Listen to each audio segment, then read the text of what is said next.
নমস্কার, দি রিপোর্টে আপনাদের স্বাগত।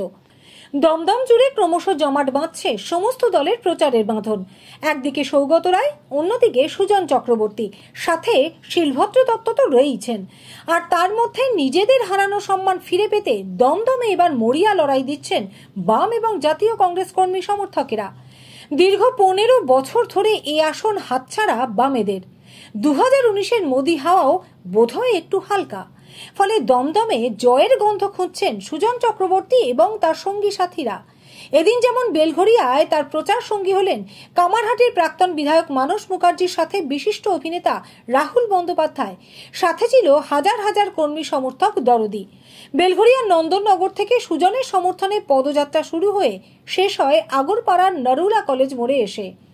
আর মিছিলে পথ চলতে চলতেই অভিনেতা রাহুল বলেন, তৃণমূলের প্রার্থী দমদমে 3 বার জিতেছেন বটে, তবে কাজের বিচারে তিনি ডাহা ফেল। তাই এবার সুজন চক্রবর্তীকেই মানুষ নির্বাচিত করবেন। কি বলবো, পানিহাটির মানুষের সমস্যা অনেক। এই লোকসভার মানুষের জলের সমস্যা এবং চারদিকে আমরা এই যে এইটুকুনি রাস্তা হাঁটলাম, তার মধ্যে এত ভ্যাট, এত ওপেন নোংরা জায়গা, যেগুলোর সমাধান এখানকার মানুষ দিনের পর দিন চেয়ে আসছেন।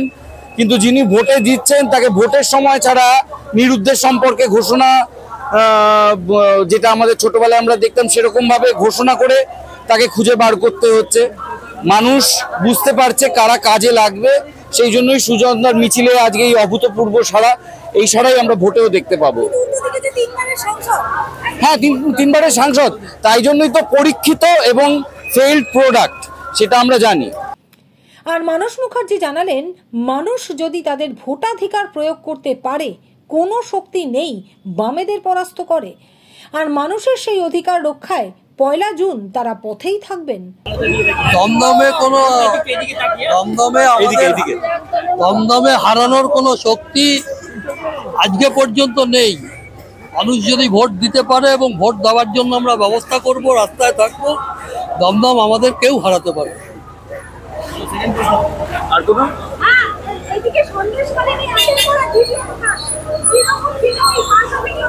এটা তো পশ্চিমবঙ্গেতে তৃণমূল এবং বিজেপি দুটো দল মিলিয়ে এই ঘৃণার রাজনীতি, এই ধরনের কুৎসিত রাজনীতি নিয়ে এসছে। এর জবাব ভোটের বাক্সে মানুষ দমদমেও দেবে, বসিরহাটেও দেবে। আর সহকর্মীদের কথায় উজ্জীবিত সুজন চক্রবর্তী বললেন, এবার মানুষের ভোটেই তৃণমূল এবং বিজেপি পরাজিত হবে। খুবই ভালো, মানুষ তো সব বুঝতে পারছেন। এই নির্বাচন মানুষ নিজের মতো করে ভোট দেবেন। নির্বাচন কমিশনের দায়িত্ব সেটাকে এনশিওর করা। মানুষের ভোটে বিজেপি এবং তৃণমূল পরাজিত হবে, আমরা জিতবো, এ নিয়ে কোনো সন্দেহ নেই। সব মিলিয়ে দিন যত কমে আসছে, প্রচারের উত্তাপ ততই বাড়ছে, সে দমদম হোক বা অন্য যে কোনো কেন্দ্র। তবে জনতা জনার্দন শেষ পর্যন্ত কোন দিক বেছে নেবে তা জানার জন্য আমাদের অপেক্ষা করতেই হবে 4 জুন পর্যন্ত। বেলঘরিয়া থেকে গৌতমী নাথ এবং শ্যামল পালের রিপোর্ট, দি রিপোর্ট। আরও বিভিন্ন খবরের আপডেট জানতে হলে অবশ্যই সাবস্ক্রাইব করুন দি রিপোর্ট চ্যানেলটি, কারণ আপনাদের একটা সাবস্ক্রিপশন আমাদের কাছে অত্যন্ত মূল্যবান। জয় হিন্দ।